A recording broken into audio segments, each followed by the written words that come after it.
people have come up to you guys and spoken about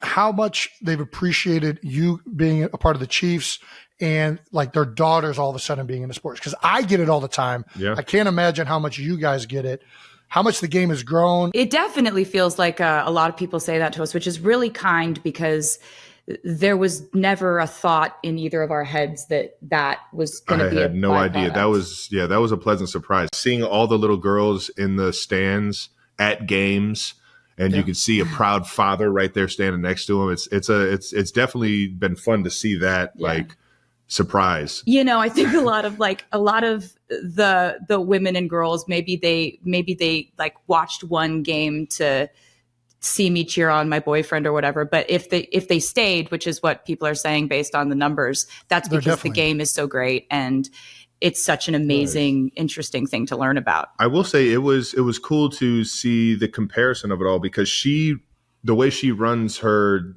tour, her show, her like team and everything like that is very like team friendly. There are similarities in terms of her athleticism. Yeah. What she's doing for 3 hours. I mean, listen, I was screaming for 40 seconds during the intro, and I'm out of breath. That's what I'm saying. That's what I'm saying. But the preparation it takes to get there. We can work on that. I got a whole regimen for you. Okay. We'll get you on the tour prep. It'll be great. Perfect. The goals that you set for yourself to achieve, like it's very like there are some similarities that I thought you found like, I don't know, like fascinating that you kind of have that same regimen going into stuff. And I thought that was fun for me to at least see when I saw you on tour and saw how much of a team you guys were. On paper, like we actually kind of have a very similar job. Like our job is to entertain people for 3+ hours in NFL stadiums. And it's like, it's like when I'm true. there, it's called a dressing room. When Travis is there, it's called a locker room. Yep, For me, it's called a rehearsal. For him, it's called a practice. For him, it's called his coach. For me, it's my mom. Yeah. So there will be times for like game versus show, right? I'll be like, baby, how was the show? Game. Yeah. How was the rehearsal? The practice. Field, stage, they're the same thing. We just call them different things. Yes, Very exactly. true. It was cool to see the comparisons and how kind of, I don't know, both aligned. And how hard she works in the gym. We've been to the gym like numerous times and she works harder than me every time. That's not true. That's crazy. You can like squat lift a car. Okay. He's just saying words. That's just genetics. He's just saying baby. words. That's one rep. Genes. That's one rep. This is what people I can forget. stretch more. That's what I can do more. Yeah. I've heard about we've talked about the treadmill walk-in while you're doing the whole show and like all of it. We can't walk for 4 hours, Kevin. When's the last time you walked for 4 hours, Travis? I've never even tried that. I'm not stupid enough to try something like that. You kidding me? My knees would be shredded. Oh my God. So one of the other things that's been crazy to witness is just the media attention, right? Like I think you play in the NFL, attention? you think Travis on the two of us. Yes. Okay.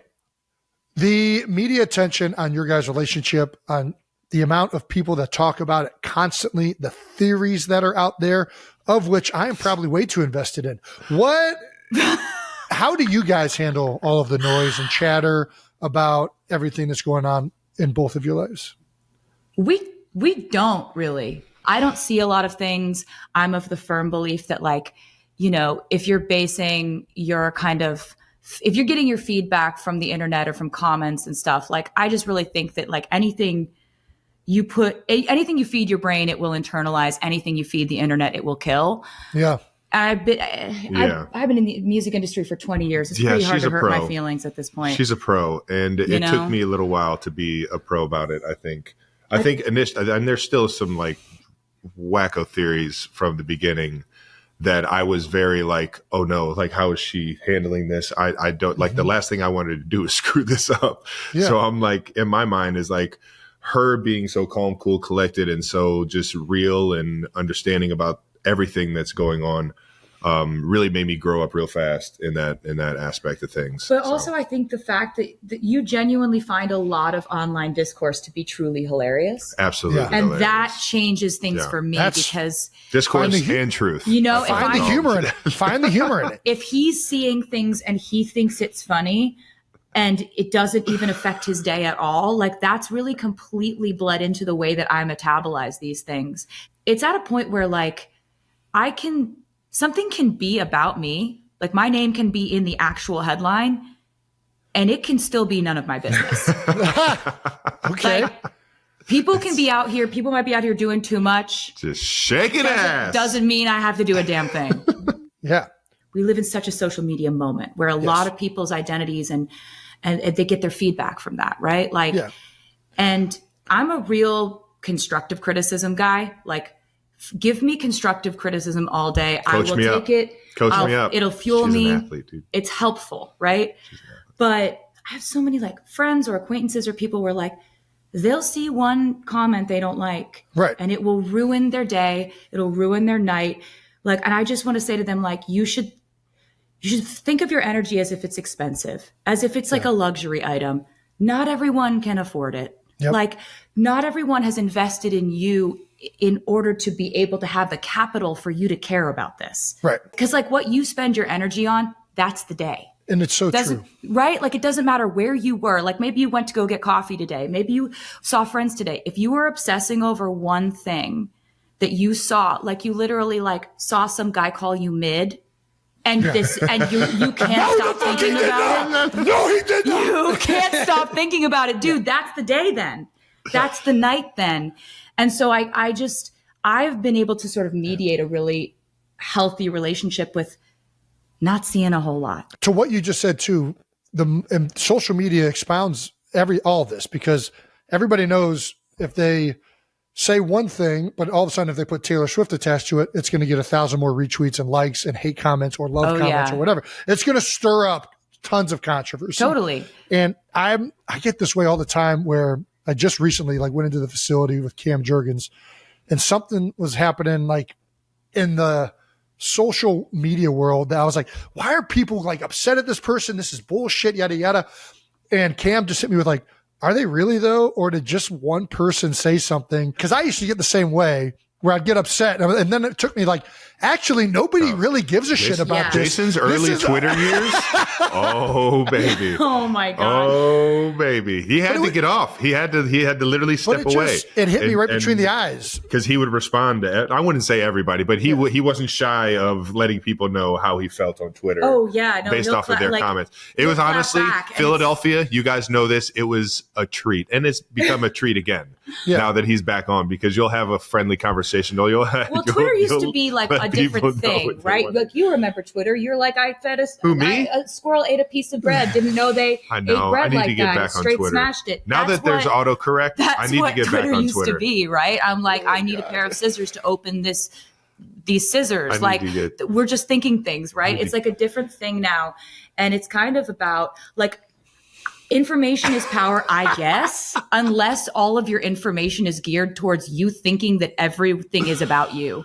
Because, not everyone is ever thinking about one person all the time at any point. It's just like, if your algorithm is giving you either criticisms of yourself or adulation or praise, you're creating an ecosystem in which you're the centerpiece of the table. And I just don't think that's healthy. Like that's not the way I want to move through the world.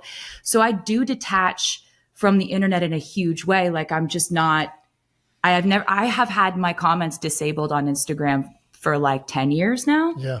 And it's very smart. I don't miss it. Yeah. I found that out after the Eras tour. Comments were going to be the first way. Dude, the problem is I get so mad, I then go and look at all the other comments, and then Twitter just feeds me more. And dude, you're on like Reddit. It's like, so we saw this like this. Boom, boom. Yeah. Yeah. Whereas I'm like, I don't know what this is, but get it out of my office. It's on fire. Yeah. My business is making music and taking care of my fans. And I have ways of monitoring what they want from me and how best to entertain them, which is my job. Yeah. And everything else, I'm just sort of like, it's not my business. I have actual business that I need to run. Mm-hmm. Can you imagine if we just talked about what people said about our relationship? Yeah. Because if we talked about that, that would be all we talked about, because there's so much chatter. It's like we're busy having an actual relationship. I want to hear sourdough bread puns. Yeah. That's what I want to hear. You will. And that's a promise. All right. Let's get to the part of this show that I think is what everybody is going to be talking about. Do I get to say it? Do I get to say? I get to say the 2 words. Yes. Well, I think we were going to try. I think this is first what of all, you can do whatever you want, Taylor. We're not going to review. This is very much whatever. I want to work within the framework of the podcast. I'm a fan of the podcast. Typically, we would allow the guest to say new news. Yeah, I want to do it. But with Zach Brown, we had another bit that we did. I don't know if you saw. I don't know if we can get back to this. I forgot everything that Zach taught me already. All right, let's just let the expert take care of this. Okay, I wanted to scream it. Taylor, just Travis style. Do you want me to start it or echo it? I think Taylor has a little bit of new news. Yay! She's a natural. She's a natural. It was as fun as I thought it was going to be. Oh, it was everything. It was everything and more. We did talk about Easter eggs earlier. Yeah. And at the very last Eras tour, you didn't take the lift. You did not. You went upstage and exited through an orange door. Why did you change the ending? So I'm happy you mentioned that. I was about to say, Jason, did you see that the fans noticed this? Because I was pretty proud of them for noticing that. They noticed everything. I was surfing the internet and saw something. Yeah. So that was, I was pretty happy that they noticed that. I was like, trained them well. So basically every night of the Eras tour, they know everything happens with a reason. Taylor's a planner. She's not just a random orange door. Eggs everywhere. Just eggs everywhere. What's happening there? Why? Anyway, so I would leave the stage every night going down the elevator lift. That's how every single Eras show ended, except for the last one, where I exited through a door, an orange door to be specific. And orange. That actually was an Easter egg. Basically, the reason why I chose to exit that way is because I kind of wanted to give a little subliminal hint to the fans that I may be leaving the Eras Tour era, but I was also entering a new era. Era. So I wanted to show you something. Okay. What do we got? We got a briefcase. Yep. Mint green with TS on it. Yep. What's in it? This is my brand new album. We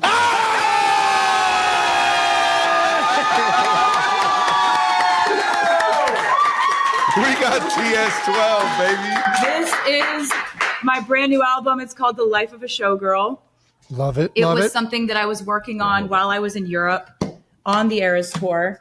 So while you were on tour, I was working. I would be on tour. How on earth did she do this on the tour? Is still blowing my mind. I just love it. I just love it a lot. I love music.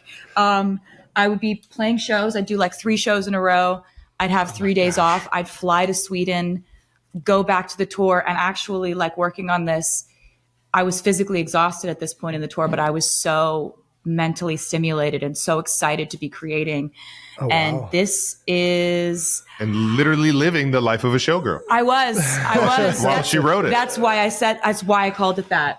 Nailed it. So, do you want to see the back cover? I would love to see all of it, yes. The back cover is where we find the 12 tracks for my 12 tracks. 12th Bangers. album. So we got all... What are they? So we got track 1, The Fate of Ophelia. Okay. Track 2. Go ahead. I was going to say, do you know what Fate of Ophelia is? Talk about Hamlet? Hamlet? I don't want to get Jason all riled up. Yeah. So we can just go through the track. Okay. Yeah. Track 2, Elizabeth Taylor. Okay. You know who Elizabeth Taylor is?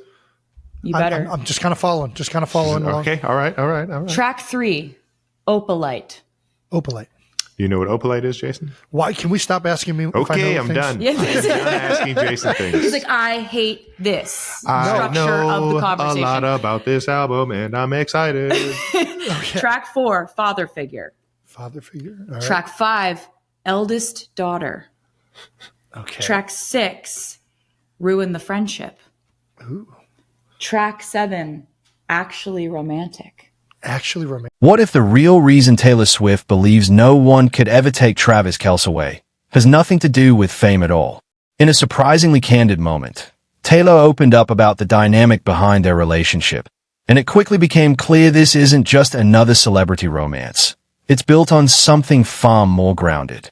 She revealed that while many initially tuned in out of curiosity, especially seeing her support Travis at games, what truly mattered was what kept people, and her, engaged: authenticity, respect, and a shared understanding of hard work. Drawing subtle comparisons between her world tours and Travis's NFL career, Taylor pointed out how both of them thrive in high-pressure environments where discipline, teamwork, and consistency are everything, and that mutual respect has created a bond that's difficult to break. But what stood out most was her calm approach to outside noise. While the internet constantly speculates, she made it clear that she doesn't let opinions define her reality, and neither does Travis, something she hinted actually strengthened their connection over time. Instead of reacting, they've learned to laugh, to detach, and to focus only on what's real between them. A mindset she's developed over years in the spotlight and one Travis has grown into alongside her. And without directly saying it, Taylor made one thing obvious. When a relationship is built on trust, shared values, and emotional maturity, it becomes incredibly hard for anything, or anyone, to shake it. But the question is there something even deeper she's still choosing not to reveal?